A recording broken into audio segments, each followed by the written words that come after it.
हरये परमात्मने प्रणत क्लेशनाशाय नमो नमः।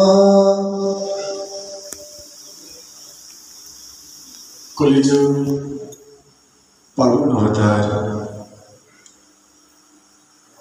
श्री कृष्ण चैतन्य महाप्रभु परम करुणालय परम वरुणालय गंगा तटे प्रविष्ट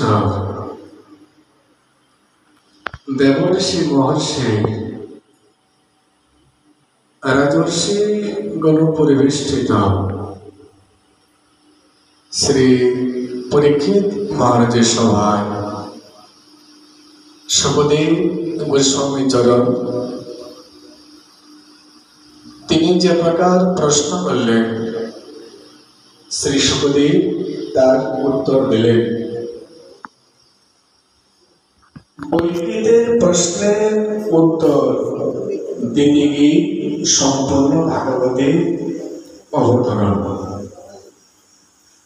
বলছেন যে সর্ব সিদ্ধান্ত নিষ্পন্ন সংসার ভয় নাশন। প্রথমে সুখ সৌন সংবাদ গীতার মধ্যেও পাওয়া যায় সুখ সৌন সংবাদ এবং ভাগবতের প্রথমে এখানেও সুখ সৌন সংবাদ। प्रश्न करलें गुरुदेव संसार भय नाशन की प्रश्न करलें बोलছেন गुरुदेव এই জগতের মধ্যে সবচেয়ে ভয় কি? বলে মৃত্যু ভয়। সর্ব সিদ্ধান্ত নিষ্পন্ন সংসার ভয় নাশন বলছেন মৃত্যু ভয় তো থাকবে, তার থেকে ভয় কি? বলে সংসার ভয়। এই যে বলছেন সংসার ভয় ইতি নাশন। তো বলছেন গুরুদেব যে কলির যে এই কলির যে সর্বত্রই মৃত্যু মুখে পতিত, জীবের সম্মুখে সর্বত্রই যে বিষধর সাপ যাকে বলা হয় কাল রূপী সর্প, প্রত্যেক মনুষ্যের সর্বাগ্রে তিনি অবস্থান করছেন। কখন কাকে দংশন হয়ে কেউই বলতে পারে না। মহাজন বলছেন কমল দল জল জীবন টল বল ভজ হরিপদ নীতি। কখন কার প্রাণ বেরিয়ে যায় কেউই বলতে পারে না। দুর্লভ এই মনুষ্য জন্ম। এই কলিযুগে মনুষ্য জন্ম দেব দুর্লভ।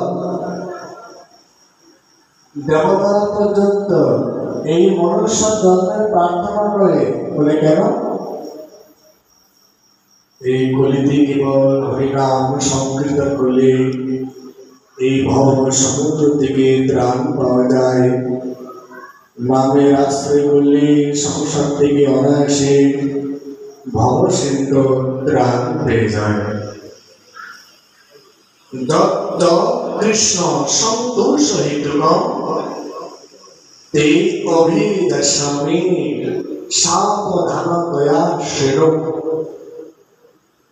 বলছেন গুরুদেব এই যে মৃত্যু ভয়, এর সংসার ভয়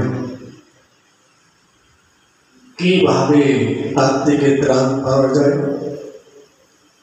শ্রীমদ্ ভাগবতম শাস্ত্রম কলঙ্কেন ভাষিতম। হে মনুষ্য যে, তোমরা এই যে শ্রীমদ্ ভাগবত, এই ভাগবত শাস্ত্রকে আশ্রয় করো। এই ভাগবত কেবল গ্রন্থ পুঁথি নয়, এই ভাগবত সাক্ষাৎ কৃষ্ণ কলির গুণ। যখন শ্রী ভাগবত চলে যাবেন, উদ্ধব প্রশ্ন করলেন, ভগবান তুমি তো চলে যাবে, তোমার শক্তি কোথায় থাকবে? শ্রীমদ্ ভাগবতম শাস্ত্র বলে আমার শক্তি ভাগবতে থাকবে। এই ভাগবত আমার কলমের বলে জানবে বলে কেন? বলছেন ভাগবত সেবিলে শ্রী কৃষ্ণ পূজা হয়। যদি ভাগবতীর পূজা হয়, যদি ভাগবতের অর্চন হয়, কৃষ্ণের পূজা হয়। এই জন্যই ভাগবতে 11,000 শ্লোক। যেমন তেমন শুক্লই বেদের সার। শুক্লং সর্বে সকার্য কুশলা সুরাহ সুধা রজ্ঞা প্রপীয়তা। যখন ভগবান চলে গেলে তিনি জীবের জন্য ভাগবত শাস্ত্রকে দিয়ে গেলেন। আমরা কেন দুঃখ পাই, কেন কষ্ট পাই বলে অজ্ঞানতার জন্য। অজ্ঞান, অস্মিতা, রাগ, দেশ এবং অভিনিবেশ। এই জগতের যত জীব নিজের কারণে সে দুঃখ পায়, নিজের কর্মফলের জন্যই সে কষ্ট পায়, তো তাই নয়। একই বাবার 5 জন সন্তান, কেউ ব্যারিস্টার, কেউ কৃষি কর্ম করে, কেউ মহাপুরুষ, কেউ সাধু, কেন হয়?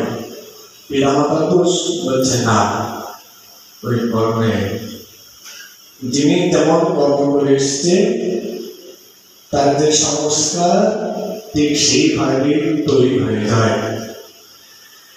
এই জন্য বলছে এই মনুষ্য জন্ম দুর্লভ, তাও এই কলিকালে দেবতারা পর্যন্ত এই কলিযুগে মনুষ্য জন্ম প্রার্থনা করে। কারণ সপ্তযুগে ছিল ধ্যান, ত্রেতাতে যজ্ঞ, দাপরে পূজা, আর কলিতে কল কেশব কীর্তনাথ। কলিতে কেবল হরিনামকে আশ্রয় করলে যে সমস্যার থেকে ত্রাণ পেয়ে যায়। এই জন্যই যখন মহাপ্রভু আসলেন কি করলেন, তিনি বর্ণ ধর্ম সব খণ্ডন করে কি করলেন, নাম প্রেম ধর্ম প্রচার করে দিলেন। ব্রাহ্মণ ব্রাহ্মণ নহে যদি কৃষ্ণ তেজে, শূদ্র শূদ্র নহে যদি কৃষ্ণ ভজে, মচি হইয়া শুচি হয় যদি কৃষ্ণ ভজে, আর শুচি হইয়া মুচি হয় যদি কৃষ্ণ তেজে। কি পণ্ডিত, কি ব্রাহ্মণ, কি শূদ্র, মহাপ্রভু সমস্ত খণ্ডন করে দিলেন হরিনাম সংকীর্তন।